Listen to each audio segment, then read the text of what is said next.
Mga kanegosyo sa hinaharap, parang imposible magsimula ng negosyo ng kauntiang puhunan pero kaya yan at ituturo ko sa inyo kung paano.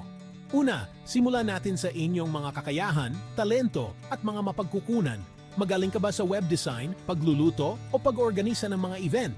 Gamitin ang mga talentong yan para mag-alok ng serbisyo o produkto.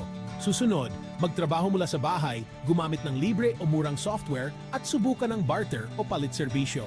Ang bawat pisong matipid ay pisong kinita. Pangatlo, libre at malakas ang hatak ng mga platform tulad ng Instagram, Facebook at LinkedIn pagdating sa marketing. Gumawa ng mga nakakaingganyong content para makaakit ng audience. Ibahagi ang inyong kwento, magpakita ng behind the scenes at makipag-ugnayan sa inyong audience. Ngayon, pag-usapan natin ang lumapit sa mga kaibigan, pamilya at kapwa negosyante. Sumali sa mga online community at dumalo sa mga local meetup. Ang pagbuo ng mga koneksyon ay maaring magdala ng mga oportunidad, kolaborasyon at maging investment. Sa halip na maghanap ng malalaking investment, magsimula ng maliit at muling ipuhunan ang inyong kita. Sa ganitong paraan, kontrolado mo ang iyong negosyo at maliit ang risk. Sa mga platform tulad ng Kickstarter at Indiegogo, makakahingi ka ng tulong pinansyal sa mga tao na naniniwala sa ideya mo.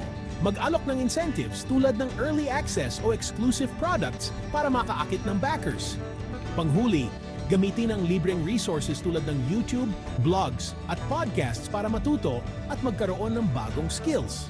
Mas marami kang alam, mas handa ka sa mga hamon ng pagnenegosyo. Kaya, huwag mong hayaang maging hadlang ang kakulangan ng puhunan. Nasa iyo na ang lahat ng kailangan mo para magsimula ngayon. Tandaan, ang mahabang paglalakbay ay nagsisimula sa isang hakbang. Good luck at simulan na ang pagtupad sa iyong mga pangarap.